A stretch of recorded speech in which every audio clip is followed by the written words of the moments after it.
And if you wanna leave, I'll make it sure you have to crawl out. Lord Massacre just to get set to law out. By the time I'm finished, there'll be a fallout. And if all goes as planned, it ain't just me, we all out. What's up, my wizards? Dev from the place down there, and we got mono black triple tech finally today. There's so many cool things you can do for only like 10 bucks in mono black right this second. So let's go ahead and hit it because not much time. I gotta make this last less than 2 hours. Let's go. Deck number one. This is the thing that I've been talking about for a while, actually. This is mono black hilarity, we've been calling it, because all the stuff it does is just so darn hilarious. 27 creatures in this deck, which is an awful lot of creatures. That is more creatures than we're playing even in the aggro mono black thing. So yeah, we've got a lot of them, but they all do cool stuff for us, starting out with 4 copies of Ruthless Ripper. This is the common bond, the thread that connects all of the decks here today. 4 copies of Ruthless Ripper in all 3 of them, because this card is very good, especially from a budget player's standpoint, you know. Good as a turn 1 drop, good late in the game too. Essentially, you know, mid to late game it functions as a shock to the face, which is really, really good, especially in an aggro deck.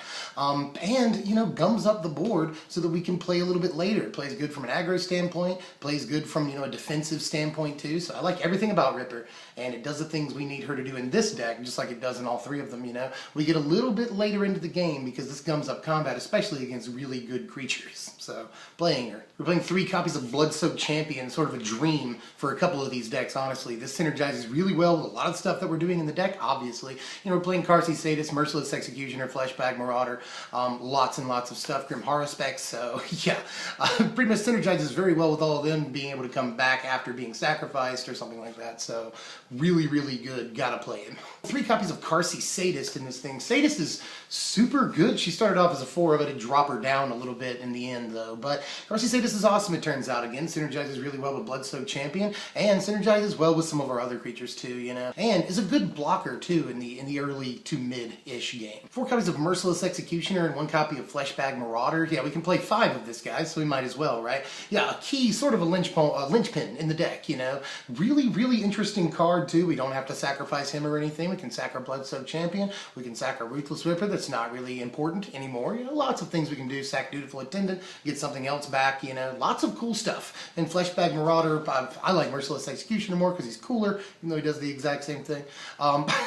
We gotta have him to make this deck even a thing. This is a hilarious card, and gets through hexproof and indestructible and stuff like that too, so good. 4 copies of Deadbridge Shaman, as I've mentioned, the walking 2-for-1. Yeah, a lot of times, the goal with this at least, is to get it to trade with a creature in combat and make them discard a card. That's a 2-for-1, no matter what way you slice it. So, yeah, awesome. Has been good enough at least for a 4 of in the deck, because she often accomplishes her goal. They can no longer attack with smaller creatures while this is out. So, unless they want to discard, which they often do not. And against control, this is really good too. You know, if they want to remove it, it's going to cost them a card. That is bad. That is really bad for them. So Deadbridge Shaman has been nothing but good against a lot of the stuff in the format. 3 copies of Dutiful Attendant, something else that makes the deck tick. Yeah, Dutiful Attendant, when it dies, you get something else back. And a lot of the creatures in the deck either kill stuff when they come in via exploit, something like that, or die themselves. You know, Merciless Executioner. Not good enough for a 4 of or anything, but definitely good enough for the 3 of. You do want to see her, and she'll always get you something cool back. 2 copies, notice all the 3 drops in the deck, by the way, of Nantuko Husk. Yeah, another thing that just makes it tick. A lot of synergy in the deck, it turns out. We were fairly synergistic. I mean, really facilitates a lot of our tricks. I don't have to go on about it. I'm pretty sure you can see what I'm doing with the Husk here. And to finish out the 3 drops, and so also the creatures, 3 copies of Grim Haruspex, you heard me mention earlier. This is an absolute all-star in the deck, by the way. Like I said, a lot of our creatures kill something when they come in, or exploit, or something like that, so Grim Haruspex is really, really awesome. And if you have an Nantuko Husk out, these 2 are great. These guys are peanut butter and jelly, man. On to the spells, we're playing 10 of them, 2 copies of Duress. Go ahead and get that out of the way. We're not that worried about like mass removal and stuff, which is what we normally want to Duress out of their hand in a situation like this. But we're not as worried about it in this deck. We're fairly resilient, you know, we got our champion, we got our Dutiful Attendant, we got something else coming up in the spells that helps us out. So, you know, Duress isn't as needed, but it is still somewhat needed, obviously, you know, against control decks, and even some smaller decks, and they're going to pick our dudes off early game. So, really want to at least play the 2. Let's go ahead and give you all our removal at the same time. We got 2 copies of Ultimate Price, 2 copies of Reave Soul, and 1 copy of Murderous Cut. Yeah, Murderous Cut, we're obviously taking advantage again of all the things that go to the graveyard in the deck. We're killing a lot of stuff. We're playing a lot of creatures, so there will be a lot of things in the graveyard. And we're, you know, but there will be things in the graveyard. Don't worry about Murderous Cut. It's a really good card. Reave Soul, a better card than a lot of people have given it credit for so far. This is just really good as your 2-drop, basically, you know, which we're not playing many 2-drops in the deck other than like Qarsi Sadist. That's it. So this is just another 2-drop we can play to sort of time walk them in some instances. And there's a lot of things in this format that are 3 power or less that are incredibly impactful and will remain so post-rotation. So really, really like Reave Soul. And then, of course, you've got to play Ultimate Price, right? Please bring back Doomblade. If building these decks and looking at these spoilers has taught me anything, it's that if Wizards brings back Doomblade, I will rejoice, because it can kill Eldrazi. That's really, really cool, and a needed safety valve for the format against those cards, and would just be the best budget thing ever for removal. We gotta have it. Please bring back Doomblade. 3 copies of Macabre Waltz in the deck. Macabre Waltz is awesome in something like this, especially, you know. And both of those guys are going to have sweet value, you know. It's going to be Merciless Executioner, we get to kill something. Maybe another Deadbridge Shaman, make him discard a card, you know, Dutiful Attendant after it's already gotten something back. So we can get something else back. It's just everything we can get back with Macabre Waltz is awesome. The card works very well. This is the deck for this card. Playing 23 Swamps in the deck. I don't really need to talk too much about that. It was 24. We can get by on 23. You know, we're monocolor. We're not playing anything over 3 mana. We can be totally fine on that. These are your power rankings right here. A final score of 53, mostly due to the resiliency and synergy numbers, you know. Very good numbers in those categories, but it doesn't do a whole lot else well. The problem with the deck is that it lacks a sort of a finishing punch. It doesn't finish well in any way, and that can be an issue, even though we're playing an abundance of creatures, and Nantuko Husk can be a good finisher in some situations, but only in some situations, you know. We often don't empty the board. We can take care of some of the bigger threats on the board, sure, but we often will not keep the board empty, which can be a problem, especially considering, you know, Nantuko Husk can only take us so far, and we've got to deal sort of smaller damage with our smaller dudes in order to end the game. So we have a problem in the end game, but we do very well in the mid game, it turns out. One more thing before I move on. This deck will cost you about $6 to make. I think $6.50 on TCG Player. A heck of a deal, by the way. For the price of lunch, you can have yourself a nice little mono black deck that plays really, really well at things like FNMs and smaller formats and things like that. I really do like this deck. Deck number 2. This is actually my favorite out of the 3, although a lot of people will, I think, enjoy the 3rd one. We are doing a mid-range deck, our last deck, an aggro deck, this deck, and a control deck. So, this is our aggro deck. This is mono black 1-drops. Now, we are playing some things that don't cost just the 1 mana. We are very focused on cards that just cost the 1. So let's hit you with the creatures. We're playing 4 copies of Ruthless Ripper. I don't have to talk too much about her. Same things I said in the last deck apply here, especially even more so for this deck, because we're running very aggro, and our ability to shock to the face on the 3rd to 5th turn, or whenever you drop her late game, really good. I should have just said this too. We're playing 4 copies of Typhoid Rats, a really, really good black 1-drop for the same reasons as Ripper, except that it's not great in longer games, but really, really good at the beginning of the game, especially with some of the stuff we're doing with our suite of spells here. 4 copies of Mardu Shadowspear, something that helps us not have to worry so much about, you know, sorcery speed removal, which people will be playing with cards like Ruinous Path. That's going to be a card. And, you know, mass removal, like Languish and stuff like that. Very important card for the deck, and often just does 2 damage. And it's really cool to get that guaranteed 1 damage on the swing in, too. That's awesome. 4 copies of Bloodsoaked Champion. I was going to say a playset, a Bloodsoaked Champion in the deck. Yeah, super, super, super important to help us go a little bit longer. We will be attacking all the time, so Bloodsoaked Champion. Important card. 3 copies of Mardu Skullhunter in the deck. Again, we'll be attacking all the time. This is really good against control decks, especially, so that we can force them to discard maybe a removal piece, maybe a land drop that they need. You know, there's lots of things.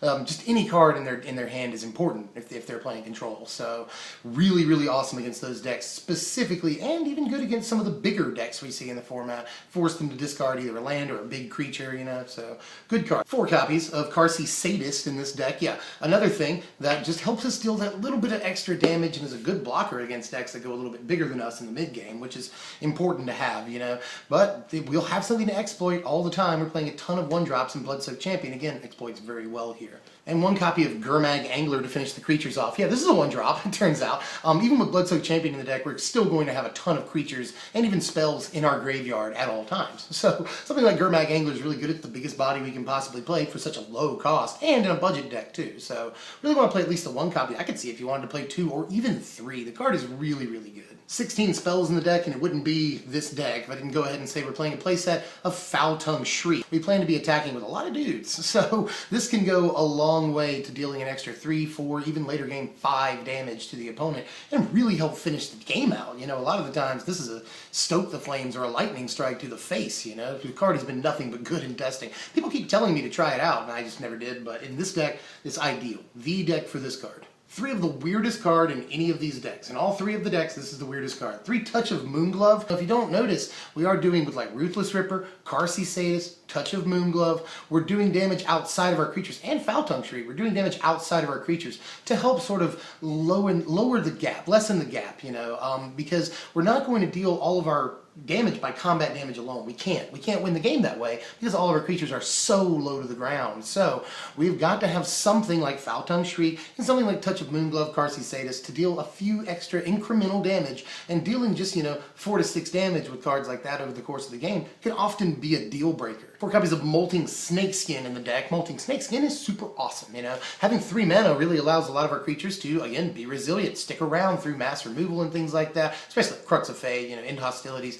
Doesn't work against language, but still. And in the early game, you know, second turn, we can often play another creature after our 1-drop, and then put this on our 1-drop, start swinging in for decent damage, you know. This works really, really well on death-touching creatures, too. So I've loved Molting Snakeskin. Obviously, you're asking for a 2-for-1. Your creatures are going to die anyway, but this helps prevent against a 2-for-1 in a lot of ways, you know. And it's not that hard to leave mana up late game for this, because you can leave mana up for this and still play other things, you know, because almost everything costs 1 or 2 mana. Molting Snakeskin's awesome. 2 Ultimate Price and a Murderous Cut in the deck. Murderous Cut works even better in this deck. You know, a lot of our dudes will be going to the graveyard over the course of the game, and Murderous Cut helps us take out the thing that took them all out. So, Revenge, the Murderous Cut, and obviously Ultimate Price, because it's straight up removal. We're also playing 2 copies of Macabre Waltz in this deck. Macabre Waltz is great. Macabre Waltz is really everything that it was in the last deck, you know. Macabre Waltz just helps us get the dudes back that, again, are guaranteed to go to the graveyard. And we're playing 20 Swamps in the deck. Just 20, that's totally fine. A lot of these mono red aggro decks will play like 18 Mountain, they're totally fine. We are doing some things like wanting to regenerate our creatures with Snakeskin. We want to play more than 1 card a turn a lot of the time, you know. So we don't need our mana, and we obviously want to get 2 mana for Bloodsoaked Champion. We got to get that back. So the deck is hungry in some ways, but not much. We can get by on 20 lands very easily. And here are your power rankings. A final score of 55 for the deck. Again, for almost no money, you can do some really, really good things in mono black. And this is, again, my favorite deck. Super, super speedy. I like playing aggro, especially with tricks like Foul-Tongue Shriek up our sleeve. That card is very good. It turns out, just wins games out of nowhere for you, you know, and opponents have to fear it after they realize you're playing it. So, second game, people are very wary of Foul-Tongue Shriek. And just the deck does a lot of stuff good. It does a lot of stuff poorly, too. It's not very defense-oriented after the 4th or 5th turn. If you haven't won yet, or at least put them at 2 or 3 life, you're in some trouble. But again, things like Qarsi Sadist, Ruthless Ripper, and a couple of the other cards we're playing, Touch of Moonglove, they essentially they function as burn late in the game, and the same principle burn applies, you know. Get them down to 2 to 4 life, hope to draw your burn to finish out the game. That's exactly what this deck does. And finally, this is mono black control right here. Yeah, I got it. The time's probably running out, so I'm going to get through it. Again, we're playing 4 copies of Ruthless Ripper among our 16 creatures here in this deck. Ruthless Ripper, again, for this deck especially, just helps us get through to the long game, which is very, very important. We got to do that. 3 copies of Merciless Executioner in this deck as well, again, because it helps us get to the late game. Kills things that we couldn't otherwise kill, you know, with targeted removal and stuff like that. That's awesome. And Merciless Executioner is just going to be good almost any stage of the game, which is what a control deck wants. Love the card. 1 copy of Risen Executioner. Risen Executioner has been really, really good, especially against control decks. It's good to have a recursive threat that we can always get back, and actually has a pretty good body on it too. So, you know, just 5 swings with this, we will win the game against the starting life total, and control really fears something like that. You know, we've got a lot of things that delve in the deck so that we can mitigate the idea of having to, you know, pay extra mana for him out of the graveyard. We won't have to do that too often because of a couple of the things we're doing in the deck. So the card has been really good, even as just a 1-of in the deck, and we are playing things that fetch it up if that's what we need at the time. So love the Risen Executioner in this thing. It turns out he's been really good. He also, before I move on, pumps a few of our creatures, so that's cool too. Playing 2 Priest of the Bloodright in this deck. I just really love the card. Wanted to make it work, and it does work pretty well in the deck. There's a couple of ways that we can get rid of the Priest after it's in play, and that's pretty important for us. But just having the 5/5 flying token is crazy. It's awesome. Finishes out the game, you know. I told you the first deck doesn't finish well. The second deck doesn't do well in the mid-range. This deck finishes pretty well because we're playing a lot of high-end threats. We just have to get there, which the deck also does fairly well. 2 copies of Archfiend of Depravity because the card is awesome, especially against, you know, heavy creature-based decks, obviously, tokens decks, obviously. Seeing a lot of Thopters in the format. Hangerback Walker is a thing, you know. There's just a lot of things that Archfiend works really well against and is a 5-power flying body while we're at it. Love Archfiend. 1 copy of Gilt-Leaf Winnower in the deck. You'll see why we're playing these 1 and 2 ofs very soon here, don't worry, because I know a lot of people are like, what are all those? They're called silver bullets, and there's a reason for that. Gilt-Leaf Winnower takes out the Rhino, which is super important. A 4-power body with Menace is really good against a lot of decks, it turns out. So Winnower has been nothing but good. She's a fairly recent addition to the deck, too. But since I've started playing her, she's been awesome, especially, again, against the Rhino. We gotta have something to take out the Rhino more reliably because it's probably the most important creature in the format. We're playing 1 copy, so far, just the 1, of Sidisi Undead Vizier. Just crazy, right? I mean, we have to play this in a mono black control. Fetches up whatever we want. Exploits pretty well, you know. We can exploit the Priest of the Bloodright, an old Ruthless Ripper. Lots and lots of stuff, so don't worry about that. Merciless Executioner we can exploit, and he can just come right back. So lots of cool stuff, interactions with Sidisi there. And fetches up whatever we want, and is a 4/6 Death Touch body on her own, so yes. And to finish off the creatures here, 2 copies of Gurmag Angler. Gurmag Angler is awesome in this. Again, something that helps us delve away unneeded creatures so that we can easily cast Risen Executioner out of the graveyard, and is a 5/5 body. I can't stress that enough. This is like a mini Tasigur. If you don't have the dollars for Tasigur, this will work somewhat fine, although you don't get all the awesome, you know, mini factor fiction value out of it, which that's what Tasigur's awesome for. But Tasigur's also awesome because he's a, you know, 2 or 3 mana a lot of the time, 4-power body. And this is a 5-power body for 2 or 3 mana a lot of the time, and sometimes even 1. Angler's good. 19 spells in the deck because we're playing control. We're playing 3 copies of Duress and 2 copies of Despise in this deck. This is the deck for Despise, I would say. We do want to get rid of huge creatures, which will be even more of a problem after rotation, I would say, just based on some of the spoilers we've seen. And Duress is always good, not just against opposing control decks to get the counters out of their hand, which we don't have any of, but also to get the mass removal out because we are playing some creatures we want to keep on the board. There's lots of functions for Duress. Here's some removal. 3 copies of Reave Soul, 2 copies of Ultimate Price, and 1 copy in the main deck, get ready for it, of Self-Inflicted Wound, which has been crazy. Again, we have got to take out Siege Rhino, and this does even more than that. Den Protector, Death Misraptor, Dragon Lord Atarka, a million other cards that I could name, this takes out. So, yes, I mean, mono-white mid-range is a thing now, you know. Sam Black piloted that to, what, 3rd place at Worlds, so that's an important deck now. Lots and lots of white creatures, lots and lots of green creatures that are very, very important in this format. Enough for me to main deck one of these. Definitely. Here's some more removal. 1 copy of Deathwind, and I wanted to showcase that specifically because the card has been way better than I thought it was going to be at first, you know. Often this cost us 2 or 3 mana to take out a guy. That's it. Especially in the early game. And this works against indestructible guys. This works against things like, you know, Planeswalker Gideon when he's a creature, when he becomes a creature.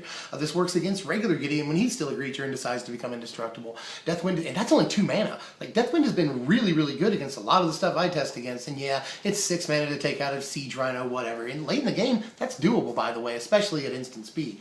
Deathwind has been good in nearly every situation. For as much as 4, maybe 5 mana, we can take out almost anything in the format if it doesn't have hexproof. 2 copies of Crux of Fate, the most budget mass removal we could possibly play right now. The advent of Languish has really driven down the price of Crux of Fate, which wasn't all that high to begin with, surprisingly. Drove it from like $3.50 down to $1.50. So really good. Scoop them up while you can because that is a great price for a card like this. To finish off the spells here, we're playing 3 copies of Dark Petition, which makes the deck tick. On TCG Player, you can get these for about 60 cents right now. That is a heck of a deal. I really like Dark Petition, and everything I've tested it in, this is like a 3rd time I played it, really makes the deck tick, allows us to play a lot of these 1-ofs, and a lot of these spells in our deck we can play if we have Spell Mastery immediately. You know, any of the removal that we're playing in the deck, we can play immediately.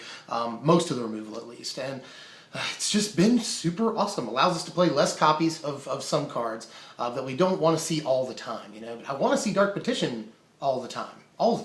25 lands. We are playing 4 Evolving Wilds and 21 Swamp. We're not playing that many 1-drops. We're not playing that many 2-drops outside of removal. So it's good to play Evolving Wilds so that we can get our Delve machine going. That's pretty important because we're playing a few cards with Delve in the deck. Here are your power rankings. The highest power ranking by 1 point. 56 points for this deck just because, you know, it lacks a little bit in some departments that just aren't important for a control deck, but isn't as good as other control decks in the places a control deck should be good in. But again, for 10 bucks, how much can you really be asking? I mean, you know, against Esper Dragons and things like, you know, other control decks, this will struggle a little bit because it gets outclassed. And against some other things, it will get outclassed. But controls, or plays like a control deck very, very well, you know, drop a huge guy after we've taken control of the game, remove early threats, and hold back removal for later threats. We're playing mass removal, we're playing, you know, discard and stuff like that. So functions really well for 10 bucks as a control deck. I actually think this deck is really, really good. I would take it up to F&M. Honestly, this is the one deck that I would really suggest for F&M. I mean,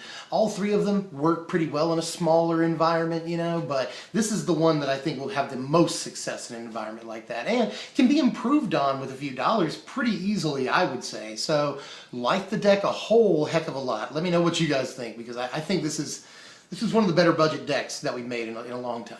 Well, that's all I got. I don't know if that took an hour or what, but yeah, that's all I got. I have no idea what we're doing next time. I'm taking suggestions. I'm leaning towards mono red post rotation for maybe 20 bucks, something like that. Let me know how you feel. I've gotten a lot of calls from mono red lately. But I got to wrap it up. I'm Dev from SPMTG. If you enjoyed the content, like, share, comment, subscribe. It all does us so much help, and we're trying to grow. I appreciate all of you guys watching, man. Thanks for watching, my wizards. I have to end on that tagline.